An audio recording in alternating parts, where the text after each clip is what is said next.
चलो झुकेगा तो बस बता देना कि हाँ सर झुक गया है।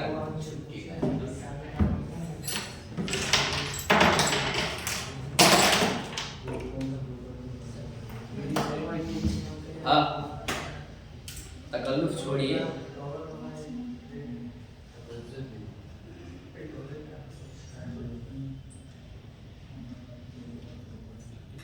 आइए हम लोग बात कर रहे हैं क्या, सिंधु सभ्यता। क्या बात है, देखिए सबसे पहले जानिए कि सभ्यता क्या है। क्या है सभ्यता? सभ्यता किसको कहेंगे?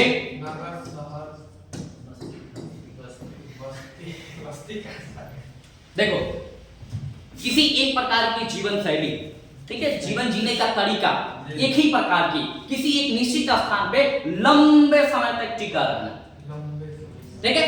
संस्कृति जैसे हमारा कल्चर क्या, कल्चर संस्कृति होते हैं, जैसे हम खान पान क्या है हमारा, पहनावा क्या है हमारा, चलने का तरीका क्या है हमारा, भाषा क्या है हमारा, ठीक है, किसी से बात करने का तरीका क्या है हमारा, तो ये सब क्या है हमारा कल्चर होता है, संस्कृति होता है।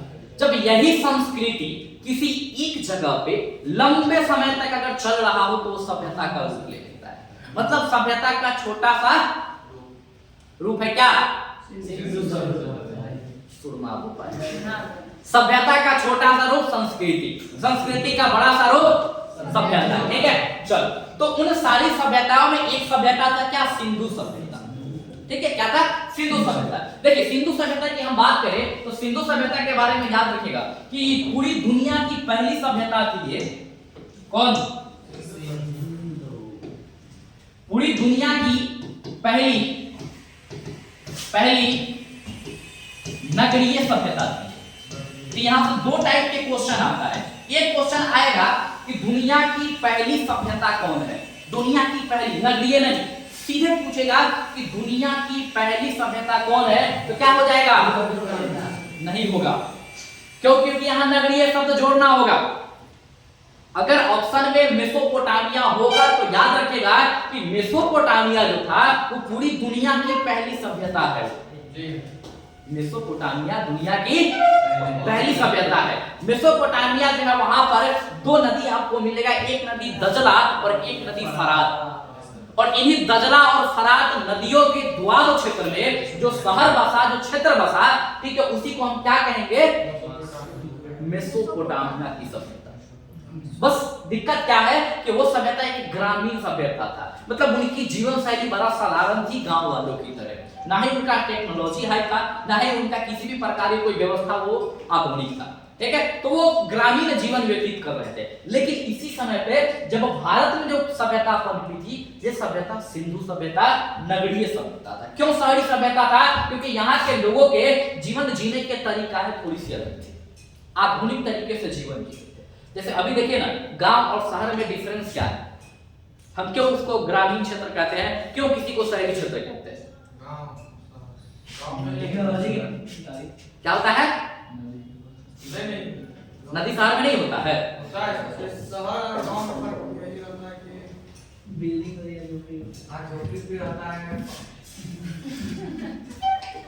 चलो देखो एक ना, ये भी एक दिक्कत है ना कि हमारे मेंटेलिटी हमारी ऐसी ही बना दी गई है कि गांव सुनने का मतलब आता है कि बहुत खराब होगा, शहर सुनने का मतलब शहर बहुत अच्छा, अल्टीमेट, शानदार, जबरदस्त, जिंदाबाद। लेकिन देखिए गांव कहने का क्या मतलब है कि वहां थोड़ी सी आधुनिकता कम रहती है।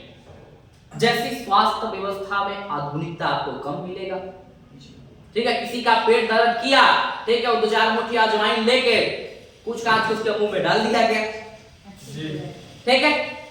किसी को अगर मान लीजिए बुखार हुआ, ठीक है, अब 2-4 जड़ी बूटी खींच खांच के पिला दिया गया उसको, ठीक है। तो थोड़ा सा क्या है ट्रेडिशनल, हालांकि वो तरीके सही है, वो हमें नहीं कह रहे कि तरीका गलत है, वो इलाज का वो तरीका बहुत बढ़िया है जड़ी बूटी। लेकिन दिक्कत क्या है कि अभी हमारे शरीर की जो भी है वो बदल चुका है परफॉर्मेंस। पहले हमारा खान पान उस लेवल का था जिसमें किसी प्रकार का कोई केमिकल नहीं था, तो दवा भी वो हम लोग इस्तेमाल कर लेते थे बिना केमिकल वाला। लेकिन अब जो है हम लोग केमिकल पर ही जी रहे हैं। अगर नाश्ते में रोटी की जगह ब्रेड मिले हमें तो बड़ा आनंदित होते हैं, ब्रेड मिला, मस्त एकदम दगा है, मस्त एकदम ब्रेड का सेवन करेंगे, ठीक है, ऐसा थोड़ी सी आधुनिक माना जाता है। अगर मान लीजिए कि उसको दोपहर में भोजन के जगह पे कुछ दूसरा अच्छा मतलब फास्ट फूड टाइप का मिले, ठीक है, केमिकल युक्त चीज मिले, बड़ा आनंद होगा। जैसे मार्केट जाइए मतलब सब्जी लेने, उसमें देखिएगा जैसे अभी गोभी मिल रहा होगा, देखिएगा कि एक गोभी होगा जो थोड़ा सा उसका कलर खराब होगा, बहुत अच्छा कलर नहीं होगा और छोटा छोटा फूल होगा। एक गोभी होगा जो क्या होगा कि वो बहुत बड़ा बड़ा साइज होगा, बड़ा शाइनिंग कर रहा होगा, तो केमिकल युक्त गोभी है। और जो थोड़ा सा ठीक कम शाइनिंग कर रहा होता है वो क्या होता है, वो देहाती होता है, वो बिना केमिकल का होता है, थोड़ा सा खाद पानी उसमें कम डाला गया होता है। हालांकि ऐसा भी नहीं है कि जितना मतलब छोटा है या कलर खराब है वो सब बढ़िया ही हो, ठीक है, लेकिन ऐसा देखा जाता है कि देहाती जो हमारे यहाँ की चीजें हैं वो बहुत बड़ी बड़ी नहीं होती है और केमिकल कम डालिएगा तो बहुत अच्छा वो मतलब शाइनिंग नहीं करता है। तो हम लोग क्या करेंगे, तो वो भी हम लोग कोशिश करते हैं कि जो बहुत ज्यादा मतलब शाइनिंग कर रहा हो, देखने में अच्छा लग रहा हो, वो हम लोग लेके आते हैं। कुछ भी हम लोग जो भी सब्जी से लेकर भोजन से लेकर, जैसे चावल हो गया, किसी को पुराना चावल मिले खाने को बड़ा मुश्किल होगा खाना आप लोग, ठीक है, खा रहे होंगे, ठीक है, ठीक है, लेकिन बड़ा मुश्किल होगा। जैसे पहले एक चावल आता था बकोए, ठीक है, इतना मोटा मोटा चावल होता था और उसका भात होता था गोल गोल होता था और उसमें कोई स्वाद नहीं, मतलब थोड़ा सा अजीब टाइप का वो लगता था। हाँ, उसमें भी कुछ ऐसे होते थे जो मीठा मीठा भात लगता था, लेकिन कुछ ऐसे भी चावल होते थे, ठीक है, जो स्वाद नहीं लगता था और मोटा मोटा होता था। अब उसके सामने आया ये पॉलिश वाला चावल, प्लास्टिक वाला एकदम, ठीक है, इतना मतलब कि पतला सा, तो उसको बनाइएगा तो ये सॉफ्ट होगा, एकदम लंबा लंबा चावल होगा, ठीक है, खाने में एक अलग आनंद आएगा, ना खाना चाहे तो यो आदमी खा, ठीक है। तो अब इस चावल को लोग ज्यादा प्रायोरिटी दे रहा है, ठीक है। अब ये चावल जो उगाया जा रहा है, ठीक है, भयंकर केमिकल वगैरह का इस्तेमाल करके, उर्वरक खाद वगैरह जो होते हैं इनका भयंकर इस्तेमाल करके इनको इतना बेहतर बनाया गया है, समझे।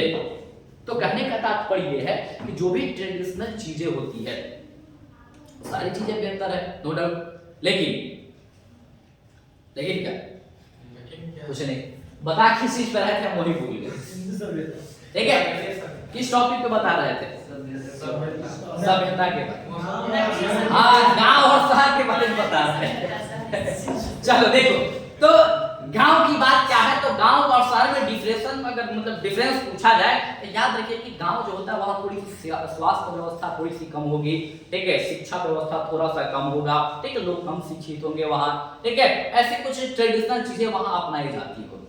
जबकि शहर में आइएगा तो आपको शिक्षा व्यवस्था भी बढ़िया मिलेगा, क्या हमारे जैसे झंडू बाम टी शर्ट मिलेंगे आपको, ठीक है, उसके बाद बहुत सारे झोला छाप डॉक्टर मिलेंगे आपको यहाँ, क्या, तो सारी की सारी चीजें जो है आपको शहर में उपलब्ध मिलेगी, आपको बहुत ज्यादा यहाँ कष्ट नहीं करना पड़ेगा। लेकिन गांव में किसी की तबीयत खराब होती है तो पहले तो आधा एक घंटा लगता है किसी की गाड़ी खोजने में,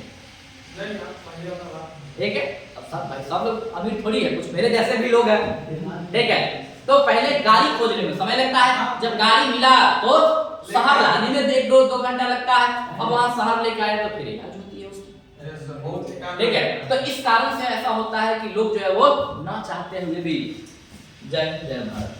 चलिए, तो याद रखिएगा कि दुनिया की पहली सभ्यता मेसोपोटामिया और दुनिया की पहली नगरीय सभ्यता क्या, सिंधु सभ्यता। अब आइए सिंधु सभ्यता के बारे में, सिंधु सभ्यता की खोज छोड़िए, सबसे पहले जानिए कि सिंधु सभ्यता के बारे में जानकारी कब और किसके द्वारा दिया गया था, ठीक है। सिंधु सभ्यता जो है इसके बारे में किसके द्वारा पहली बार बताई गई थी, सिंधु सभ्यता जो है इसका सर्वेक्षण किसके द्वारा किया गया था, ठीक है। इसके बाद सिंधु सभ्यता का नामकरण किसके द्वारा किया गया, ये तीन क्वेश्चन जो है ये शुरुआत में याद रखिए। जैसे अगर बात करें सिंधु सभ्यता की जानकारी, देखिए पहले अंग्रेज लोग ऐसा मानता था कि सिंधु सभ्यता के मतलब भारत के जो लोग है ना, भारत के लोग बड़ा ही मतलब कि मूर्ख टाइप के लोग हैं, ऐसा हम लोगों का मानना था। भारत में पहले किसी भी प्रकार की कोई सभ्यता ही नहीं थी, यहाँ के लोग शुरू से मूर्ख थे, आज भी मूर्ख है, ऐसा मानता था अंग्रेज, ठीक है। तो लोग एक्सेप्ट नहीं करता था कि भारत के लोग बेहतर हो सकते हैं, हालांकि एक्सेप्ट न करता था या फिर जानबूझ के नहीं बताता था कि बता देंगे तो भाव खाने लगेगा यहाँ के लोग, ठीक है। तो इस वजह से, ठीक है, वहां क्या होता था कि वो लोग जो है ऐसा मानते थे कि भारत में किसी प्रकार की कोई सभ्यता नहीं है। लेकिन एक व्यक्ति आता है जिसका नाम था चार्ल्स मैसन, अभी सहनी जी बहुत दूर है, बहुत दूर है, बहुत दूर है। अभी आने दीजिए वहां तक, ठीक है। तो एक व्यक्ति था जिसका नाम था चार्ल्स मैसन। इस व्यक्ति ने पहली बार जो है जानकारी दिया था सिंधु सभ्यता के बारे में। जैसे था क्या कि एक बार टहल रहा था इस क्षेत्र में, ठीक है। जब इस क्षेत्र में टहल रहा था ये, तो इसी में टहलते टहलते क्या हुआ कि जब गया तो देखा क्या कि एक ऐसी मतलब जगह है, ठीक है, जहां पर हरियाणा का जो क्षेत्र था वहां पर कुछ बिल्डिंग वगैरह उसको दिखाई दी जो जमीन में दबे हुए थे, ठीक है। जब उसको थोड़ा सा देखा कि यहाँ की जमीन ऊपर नीचे है, थोड़ा सा मट्टी उट्टी हटाया, देखा क्या कि यहाँ तो घर बना हुआ है, ठीक है। तो ये जो है ये अपने ब्रिटिश ऑफिस में खबर किया कि यहाँ भारत के इस हिस्से में कुछ ना कुछ डिफरेंस है। और वो डिफरेंस है क्या, तो इसके बारे में जानकारी लेने के लिए एक सर्वेक्षण करता आता है, एक जांच पड़ताल करने वाला आता है, जिसका नाम क्या था, तो उसका नाम था अलेक्जेंडर कनिंघम। क्या नाम था, कनिंघम। तू जो बोलेगा हम नहीं करेंगे। चल, तो सर्वेक्षणकर्ता के रूप में याद रखिएगा कौन था, तो कनिंघम। तो कनिंघम के बारे में याद रखिएगा, तो ये जो कनिंघम है ये आया और इस पूरे के पूरे क्षेत्र का सर्वेक्षण किया, और सर्वेक्षण करने के बाद में इसने बताया कि भारत की जो क्षेत्र है जहां थोड़ी बहुत डिफरेंस हमें दिखाई दे रही है, ये पूरा के पूरा A to Z जो क्षेत्र है ये क्या है, ये एक सभ्यता के रूप में है। और उसका इसने मतलब कि एरिया निकाला और इसने बताया कि पूरा के पूरा सिंधु सभ्यता लगभग 13 लाख स्क्वायर किलोमीटर में फैला हुआ है। कितना, 13 लाख, हाँ 13 लाख वर्ग किलोमीटर। तो 13 लाख वर्ग किलोमीटर में फैला हुआ है क्या, हाँ ये किसने बताया, देखिए ये 13 लाख लगभग में, एक्चुअल में इसका हो जाएगा 12,96,900 कुछ करके, ठीक है। तो लगभग 13 लाख आप मान लीजिएगा अनुमानित। एग्जाम में भी आपसे क्वेश्चन आएगा तो लगभग ही देगा। अगर मान लीजिए कि क्वेश्चन सेट करने वाला तनी खुरपात दिमाग का है, खुरपात जानते हैं खुरपात, अगर खुरपात हो थोड़ा सा हो तो वो हो सकता है 13 लाख ना लिखे 12 लाख हो, 96,000 90,000 ऐसे करके लिख ले, ठीक है। तो ऐसा ऑप्शन आपको एक ही दिखाई देगा, बाकी ऑप्शन ऐसा नहीं, ठीक है। तो देख लीजिएगा, ठीक है, ये लगभग 13 लाख वर्ग किलोमीटर जो है ये इसका क्षेत्रफल था। तो अगर क्वेश्चन आए कि सिंधु घाटी सभ्यता का सर्वेक्षण किसने किया था, तो कनिंघम के द्वारा किया गया था, ठीक है। कितना किलोमीटर में फैला हुआ था ये, 13 लाख, क्लियर। अब प्लान किया गया कि ये जो है तो इसको खोद खान करना है, इसके बारे में जानकारी हमें प्राप्त करनी है, ठीक है। तो अब इसकी खुदाई शुरू होगी, लेकिन अभी तक ये लोग एक्सेप्ट नहीं करता था कि ये भारत के लोग जो है वो थोड़ा सा डिफरेंट है। ये लोग पहले सभ्यता में मतलब थे, सभ्य रह चुके थे और सभ्य है, तो ये लोग एक्सेप्ट नहीं करता था। तो इनको अभी भी लग रहा था कि नहीं ऐसा सच में जो है वो नहीं है, हो सकता है कोई पुराना घर वर हो जो धसा हो, देखते हैं खुदाई करके। तो अब खुदाई करने का प्रोसेस यहाँ से शुरू। एक और बात आती है कि कहां से मतलब कि पहली बार चार्ल्स मैसन के दिमाग में आया कि जाके उधर मतलब कि खोजना शुरू कर दिया, क्योंकि ये काम जो है ये 1823 के आसपास की काम है, ठीक है। 1823-26 जो है ये मतलब 1820 से लेके 1830 के बीच का जो दशक था, इसी साल में ये सारा मैसन के द्वारा काम किया। तो दरअसल क्या था कि उस समय भारत में कोशिश किए जा रहे थे रेलवे मतलब लाइन बिछाने की, ठीक है। भारत के इस क्षेत्र में, ठीक है, लाहौर के क्षेत्र में, पंजाब के क्षेत्र में कोशिश किया जा रहा था क्या, रेल बिछाने की, पटरी बिछाने की, ठीक है। अब जब पटरी बिछाया जा रहा था तो उस पटरी बिछाने के क्रम में ऐसा देखा गया कि जब पटरी बिछाए जा रहे थे तो क्या, जब खुदाई हो रही थी वहां की तो वहां से ईंट मिल रहे थे, और जिस ठेकेदार को ठेकेदारी दी गई थी कि आप इस सिंधु सभ्यता मतलब ये जो जगह है इस जगह में रेल बिछाइए, तो वो ठेकेदार क्या करता था कि उसी में से उखाड़े हुए ईंट को तोड़ ताड़ के रेलवे ट्रैक पे बिछा रहा था, और सरकार से जो पैसा मिलेगा वो रख लेगा अपना, ठीक है। अब दिक्कत ये था ना कि सोचिए सिंधु सभ्यता की घटना जो है इसका अगर टेन्योर पूछे, टाइम पीरियड पूछे, तो लगभग में याद रखिएगा 1350 नहीं 2400 ईसा पूर्व से 1200 ईसा पूर्व नहीं सर 2400 ईसा पूर्व ये दोनों सही मत बोलिए प्रदीप जी, अरे ये दोनों सही मत बोलिए। छोटा होता है ऐसा बोलना नहीं। देखो इधर आने देखो ना, 2400 बीसी से लेकर 1750 बीसी या 1700 मान, यस सर। ये आपको कहीं कहीं 2400 से लेके 1500 दिखाई देगा, 2400 2500 से लेके कहीं 1600 दिखाई देगा, कहीं 2700 से लेके 1900 दिखाई देगा, बहुत सारे डेट मिलेंगे। तो आप इस डेट पे मत पढ़िएगा, बड़े बड़े इतिहासकार पढ़ के कोई फायदा नहीं हुआ, आप भी मत पढ़िए, ठीक है। आप बस याद रखिएगा मोटा मोटी 1400 से लेके 1750। हाँ एक बात जरूर याद रखिए, 1500 से नीचे मत जाइएगा। सर ऑप्शन में अगर 1700 रहेगा क्या 1700 सर रहेगा? एक ही को होबे करेगा, बस आपको 1500 से नीचे नहीं जाना है, बात समझे? 1500 से नीचे नहीं जाना है। क्यों नहीं जाना है? क्योंकि 1500 के बाद जो है ना एक दूसरा कार्यकाल शुरू हो जाता है, एक दूसरी सभ्यता शुरू हो जाती है जिसको हम लोग वैदिक सभ्यता कहते हैं, समझे? क्या समझे? तो एक नई कार्य शुरू हो जाती है, एक नया सभ्यता वैदिक सभ्यता शुरू हो जाता है। तो 1500 के ऊपर जितना लिखा हो सब सही होगा, टेंशन मत लेना, ठीक है। क्योंकि इसकी कोई मतलब वास्तविक जानकारी नहीं है हमारे पास। हर कोई आता है एज निकाल के अपने हिसाब से अल्फा बीटा गामा कुछ बता के चल जाता है, ठीक है। चलिए तो ये समय था इसके सिंधु सभ्यता का, ठीक है। और इस टाइम पीरियड में क्या हुआ कि यहाँ रेल बिछाए जा रहे थे। तो सोचिए ना, ये 2400 बीसी मतलब कि 2500 साल ईसा मसीह के जन्म के पहले, और अभी हम लोग चल रहे हैं 2025 में, ठीक है। तो मतलब कि 2000 साल ई मान लीजिए आप, 2400 मान लीजिए, 2500 उसको भी मान लीजिए, 2500 और 2000 4500, तो लगभग 4500 साल पहले की बात हम बता रहे हैं। आज से 4500 साल पहले जो था ये सभ्यता थी, और उस समय जो ईंटे का प्रयोग किया गया था, उस ईंटे का इस्तेमाल अब फिर से किया जा रहा था रेलवे ट्रैक में। इसका मतलब ये है कि वो ईंटा काफी मजबूत रहा होगा। तो सोचिए आज जो हम लोग जो घर बनाते हैं, जिस ईंटे का प्रयोग करते हैं, ये ईंटा हमारा जो होता है वो 40 साल 50 साल, ज्यादा से ज्यादा 100 साल, ठीक है। बहुत अच्छा रहा तो 150 साल 200 साल, 200 साल के बाद ईंटा का कहानी खत्म है, गुड़गुड़ा के अपने आप गिरने लगे, ठीक है। तो हमारी ये अभी की क्वालिटी है, लेकिन उस समय जो लोग ईंट इस्तेमाल किया था, इतना खतरनाक ईंट था कि वो 4000 साल पुरने के बाद भी वो ईंटा पूरा के पूरा सुरक्षित था, ठीक है। तो उस ईंट का प्रयोग किया जा रहा था यहाँ पर रेलवे ट्रैक बिछाने। तब जाके यहाँ से प्लानिंग किया गया कि नहीं, पहले इसकी खुदाई होनी चाहिए और तब पता होना चाहिए कि सिंधु सभ्यता जो है, मतलब ये जो जगह है क्या सच में ऐसा कुछ था। तो अब इसकी खुदाई शुरू हो गई। तो आइए हम लोग भी खुदाई इसकी शुरू करते हैं। किसकी? चलिए खुदाई खुरपी लेके तैयार रहिए।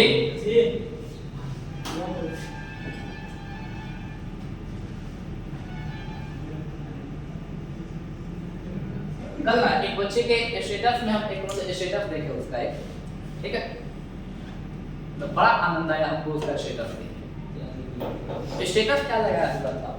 तो महोदय का स्टेटस था कि मतलब अभी गेहूं का समय चल रहा है, ठीक है, गेहूं का कुछ दिन बाद गेहूं कटने वाला होगा, गेहूं कटेगा, ठीक है। और गेहूं कटने के बाद उसकी दौनी होती है, गेहूं निकाला जाता है, ठीक है। अब गेहूं निकालने के बाद गेहूं ढो के घरे लाया जाता है, फिर भूसा होता है, भूसा ढो के भी घरे लाया जाता है अगर मवेशी वाले लोग हैं तो हमारा ना पुराना दिन हमको याद है। होता क्या था कि जब बाबूजी कहते थे कि जैसे होता था, ठीक है, कि गेहूं दौनी हो गया, गेहूं सारा जो धोना था वो ढो के घरे लेकर आए, ठीक है। अब बाबूजी या माता श्री, ठीक है, अब वो कह रही है क्या सच?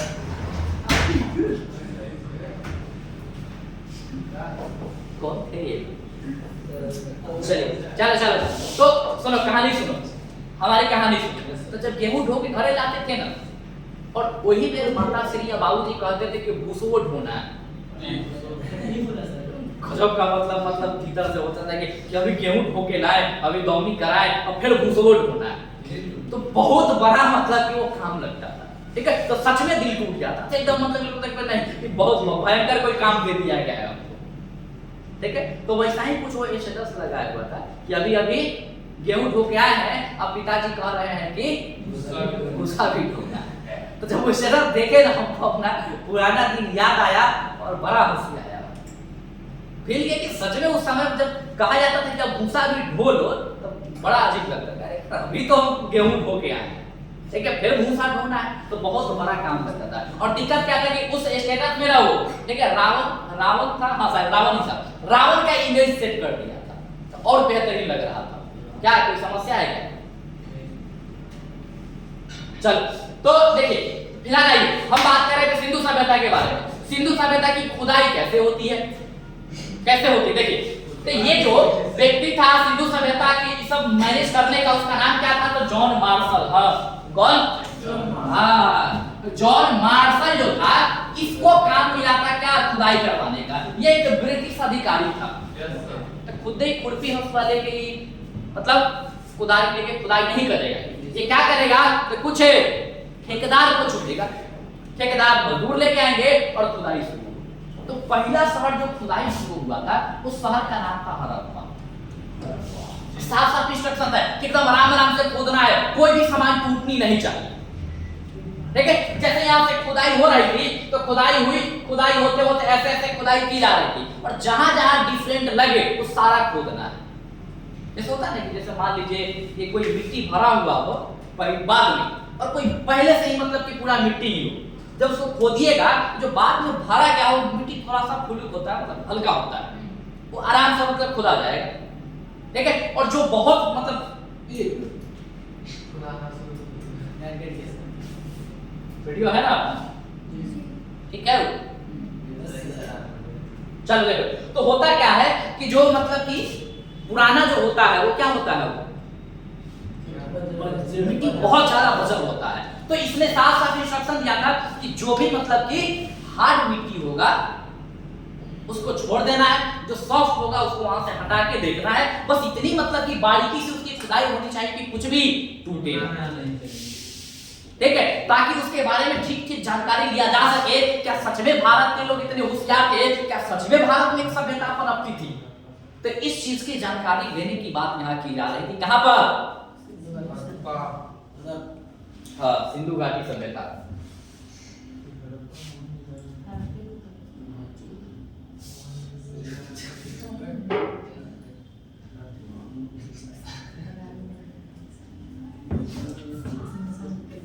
चलो तो देखिए, तो ये जो है ये सिंधु घाटी सभ्यता में खुदाई उसकी शुरू हुई। पहला शहर जो खोदा गया वो क्या था? तो पहला शहर जो था वो था हड़प्पा। ठीक है, अब इसमें आप पढ़ लीजिए दयाराम साहनी, ले आइए दयाराम साहनी जी को उठा के, हम कुछ नहीं बोलेंगे अब। ठीक है, तो अब यहाँ पर पहली जो खुदाई होती है हड़प्पा की, इसकी खुदाई करता कौन से? दयाराम। फिर धीरे धीरे खुदाई हुआ, आगे बढ़ा गया, मोहनजोदड़ो की खोज हुआ, चनमुद्रो की खोज हुआ, फुक्का गेंडोर की खोज हुआ। ठीक है, गुजरात में गया तो इधर ये धौलावीरा का खोज हुआ, गुजरात में गया तो सुरकोटदा का खोज हुआ, फिर इधर लोथल का खोज हुआ, रंगपुर का खोज हुआ। ठीक है, फिर इधर आया राजस्थान में तो इधर खोज हुआ किसका? तो इधर हुआ कालीबंगा का। उसके बाद में हरियाणा में गया तो हरियाणा में राखीगढ़ी का खोज हो गया, पंजाब में रोहड़ का खोज, हरियाणा में राखीगढ़ी का खोज हो गया। ठीक है, हरियाणा में बनवाली का खोज हो गया। अरे समझे? उत्तर प्रदेश में आलमगीरपुर का खोज हो गया, समझे? दक्षिण भारत में इधर ये दैमाबाद महाराष्ट्र में खोज हो गया। तो काफी सारे, ऐसा कहा जाता है कि अब तक सिंधु घाटी सभ्यता के लगभग कितने? लगभग 26 शहर। 26 शहर तो नहीं, 2600 होगा।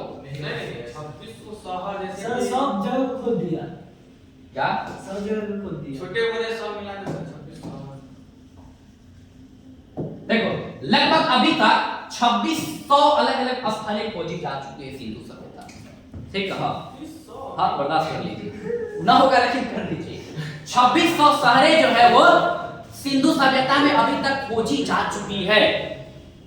ठीक है, अब इसमें से कुछ गिने चुने जो है, ठीक है, वो हमें याद रखने हैं। 2600 के 2600 नहीं याद रखना है।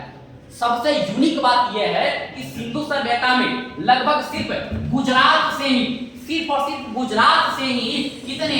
तो 350 के आसपास, 300 से 350 शहर सिर्फ गुजरात में थे। तो क्वेश्चन आता है कि सिंधु सभ्यता में जो भी स्थलें खोजी गई, सर्वाधिक स्थल कहां से खोजा गया? तो याद रखिएगा, सर्वाधिक स्थल कहां से खोजा गया? गुजरात। क्लियर? तो ऐसे करके सिंधु सभ्यता के बारे में खुदाई शुरू हुई और जितने भी शहर थे इसकी खोज कर ली। अब आइए, अब सिंधु सभ्यता के पढ़ने के लिए जो आपके पास टॉपिक मिलेंगे, पहला टॉपिक क्या होगा? तो सिंधु का भौगोलिक स्थिति क्या होगा? सिंधु सभ्यता का भौगोलिक स्थिति क्या होगा? भौगोलिक स्थिति व्यापार भौगोलिक स्थिति व्यापार होगा क्या? क्या जो भी जबरदस्ती बोल रहा है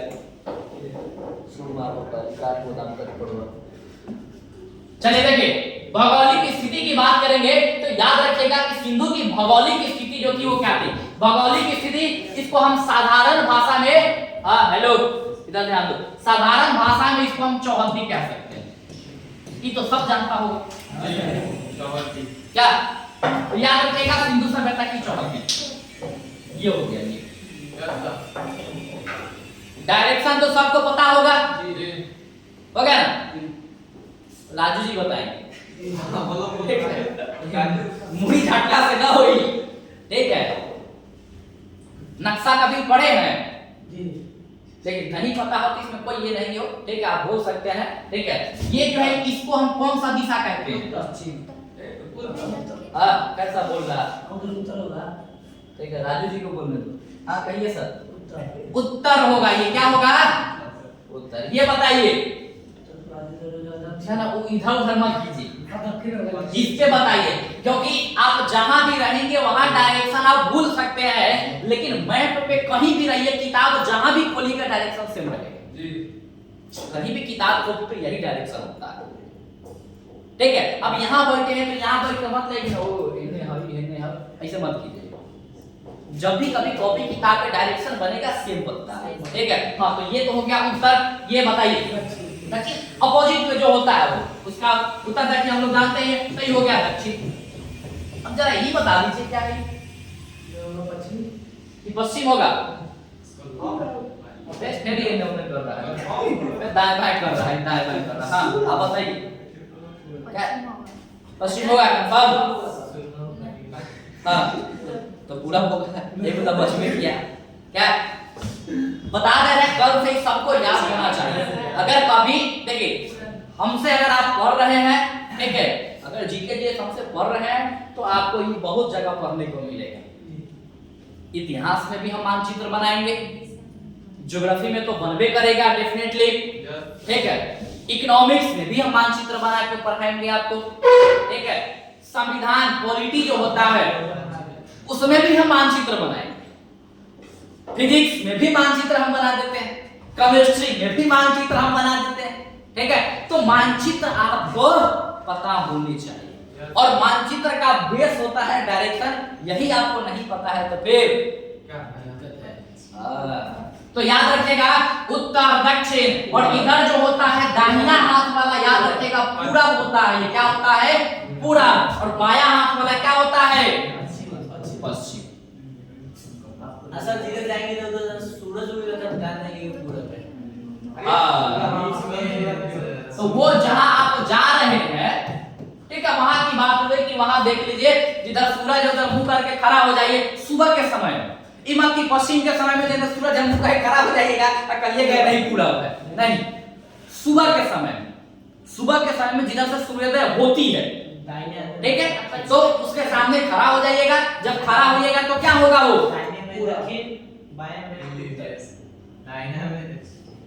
हाँ दाहिने में दक्षिण, बाएं में उत्तर, फेस पूरा, और बैक जो है वो पश्चिम, सब पूर्वे होगा।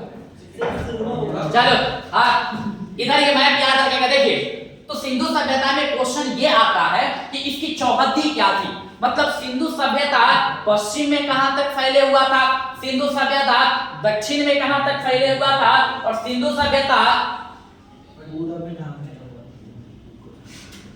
सिंधु सभ्यता पूरा पश्चिम, मतलब किस डायरेक्शन में सिंधु सभ्यता कहां तक फैला था। तो ये आपको याद रखने बहुत जरूरी है। और आइए एक खूबसूरत भारत का मैप बनाते हैं और यहां से हम लोग इसको याद करने का प्रयास करते हैं, और यहां से याद कीजिएगा आपको आसानी से याद हो जाएगा। मान लीजिए अपना भारत है, ये जो है ये ठीक है सिंधु सभ्यता की अगर हम बात करें तो अगर पूछे कि सिंधु सभ्यता उत्तर में यानी नॉर्थ में कहां तक फैला हुआ था, तुम चुप रहो, हमको पढ़ाने दो। ठीक है, आप चुप रहिए, ठीक है? बुलाना लीजिए नहीं, हाँ आप कल से बोलिएगा, ठीक है? आप कल से बोलिएगा, ठीक है? क्योंकि कल कुछ ना कुछ आपको पता हो जाए। सिंधु सभ्यता के ये सब जो है ना बैठ के खोजे रहिएगा लुसेंट में, यहाँ वहाँ अल्फा बीटा गामा, ठीक है? वो मिलेगा तो कोई इधर कोई उधर कोई उधर कोई उधर। हम सारा आपको मलाई छाप के एक ही जगह दे रहे हैं, लेके देहात में ले खाइए, ठीक है? चलिए, तो याद रखिएगा कि उत्तर में सिंधु सभ्यता कहां तक फैला था? तो उत्तर में सिंधु सभ्यता फैला था कहां तक? कश्मीर में एक जगह थी मांडा। कहां? पांडा नहीं, मांडा, ठीक है? कहां तक? मांडा तक, जो कहां था? कश्मीर में। तो भारत का ये हिस्सा याद रखिएगा, कश्मीर है। क्या है ये? कश्मीर, ठीक है? तो कश्मीर तक फैला हुआ था क्या? मांडा। तो अगर क्वेश्चन आए कि सिंधु सभ्यता का उत्तरी विस्तार कहां तक था, तो याद रखिए कहां तक? मांडा, कश्मीर, मांडा। क्लियर है? पहला डायरेक्शन क्लियर हुआ? दिख रहा है कि सिंधु सभ्यता का पूर्वी विस्तार कहां? पूर्वी छोड़, पहले डायरेक्ट नीचे आता है उसका अपोजिट में कि सिंधु सभ्यता का दक्षिणी विस्तार कहां तक? कहां तक? ये लोग कहां तक? हाँ, महाराष्ट्र में एक जगह है, यहाँ क्या? दैमाबाद। बोलो क्या है? दैमाबाद। तो सिंधु सभ्यता जो है वो दैमाबाद तक फैला हुआ था, दक्षिण में। कहां तक? बोलो ना भाई, कहां तक? दैमाबाद तक फैला हुआ था। तो क्लियर है, ये याद हो जाएगा? जी सर।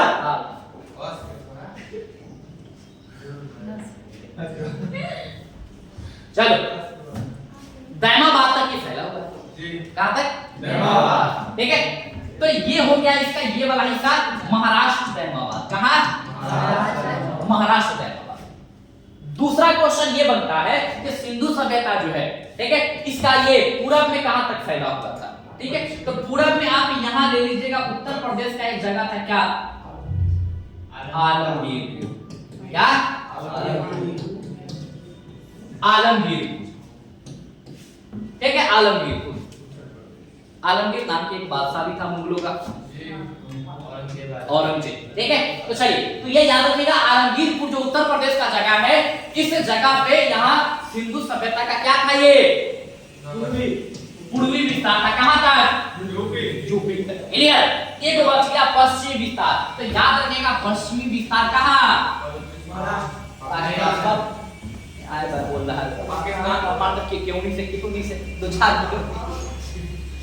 सुनना तो पहले, ठीक है? सब महाराष्ट्र होते। याद रखिएगा, पश्चिम में कहां? बलूचिस्तान, यहाँ, जिसको हम सुतका गेंगडोर के नाम से जानते हैं। क्या? सुतका, समझे? क्या समझे? हाँ, तो ये सुतका गेंगडोर जो कहां है?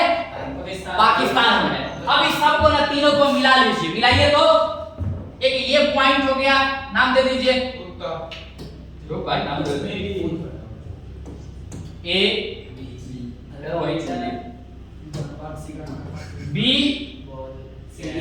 और डी, मिलाइए चारों को। ए बी सी डी, क्या? बहुत बढ़िया, अति उत्तम। सटा नहीं, तो गलती नहीं हुआ, जानबूझ के छोड़ा गया, क्योंकि आलमगीरपुर जो है इससे थोड़ा सा हटके है, लेकिन लोग जबरदस्ती इसको सटा दिया है और सटा के ये कहा जाता है कि ये इसी में सटा हुआ है, ठीक है? तो कायदे से ऐसा कहा जाता है कि सिंधु सभ्यता की जो आकृति है वो कैसी है? मोस्ट इंपोर्टेंट क्वेश्चन, ठीक है? सबसे पहले तो ये चार कि सिंधु सभ्यता का उत्तरी विस्तार कहां? मांडा। दक्षिण कहां? दैमाबाद। पूर्वी कहां? आलमगीरपुर। पश्चिमी कहां? ठीक है? तो ये एक तो हो गया, ये एक सिंधु सभ्यता। पढ़ ले भाई, पढ़ लो, तुम कैमरा कर रहे हो। बात कर, फादर जी से बात करो, फादर जी से, ठीक है? नाम लिखवा दो उसका नर्सरी में, ठीक? चलिए, तो ये याद रखिएगा, ये ठीक है? हाँ, तो अब इसके बाद एक और क्वेश्चन बनता है। क्वेश्चन ये बनेगा कि देखिए, सिंधु सभ्यता से मतलब जितने भी मतलब कि शहर है सिंधु सभ्यता में, वो सारे शहर किसी ना किसी नदी के किनारे होंगे।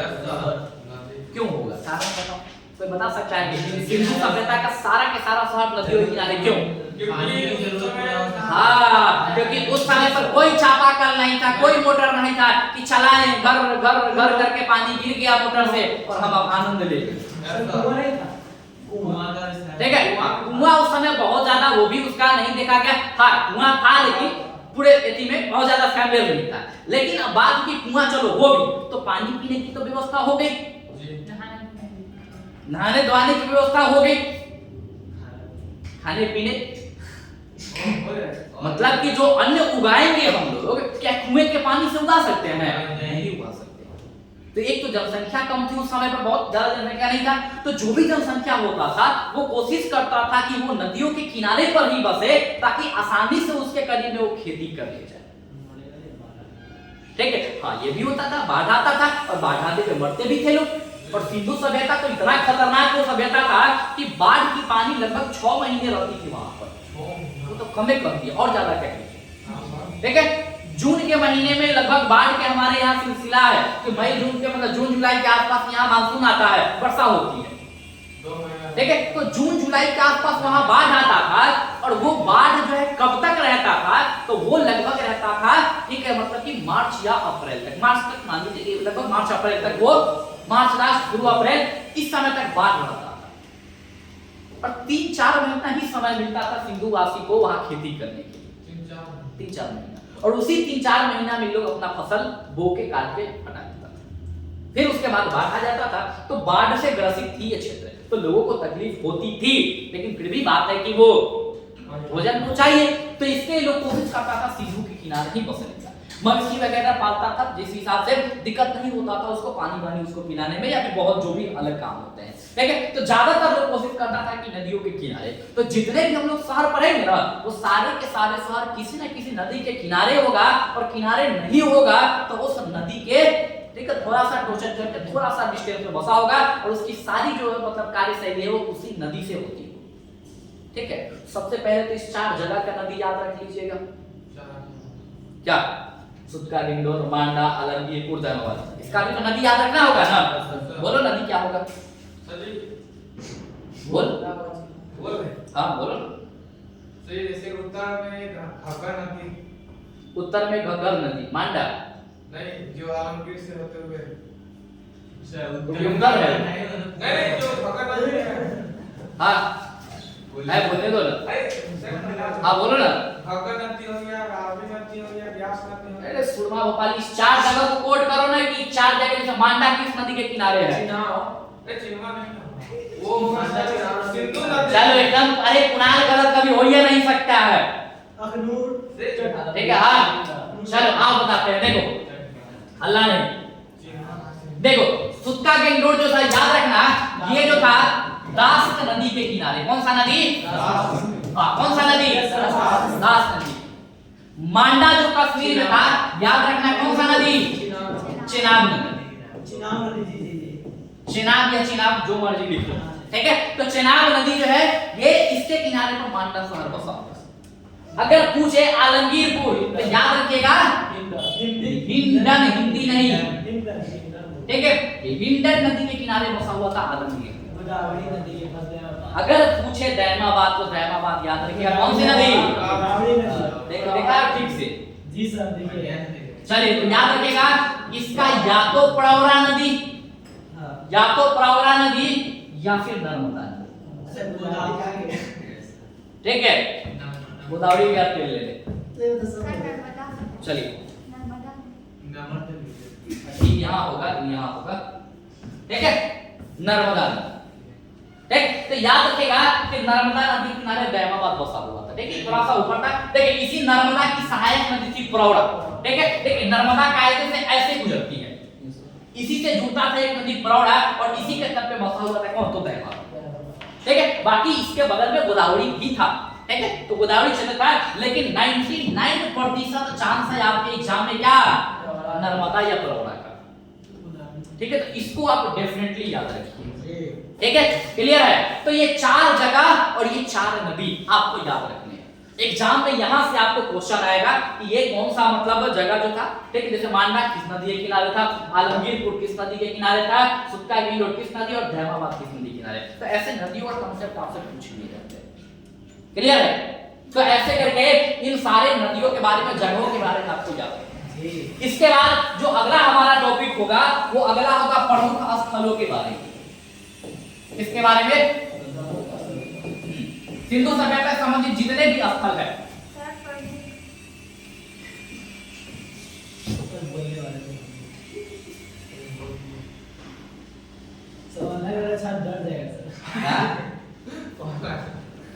ठीक है, दहशत है, दहशत एक दहशत, कर्सिव राइटिंग है, कर्सिव राइटिंग।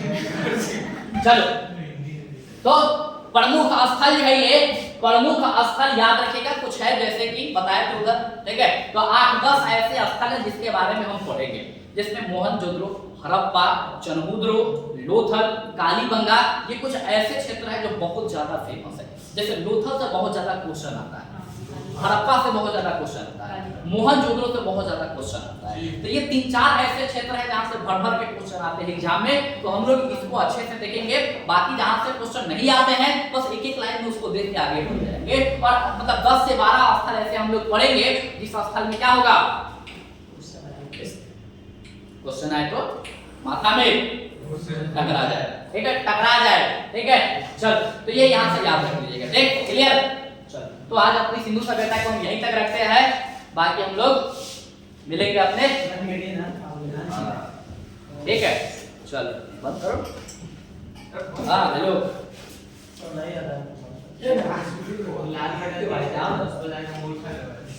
बड़ा दिक्कत क्या करने जाएगा ना, बड़ा जैसे बोली ना, ये बोली ना मेरा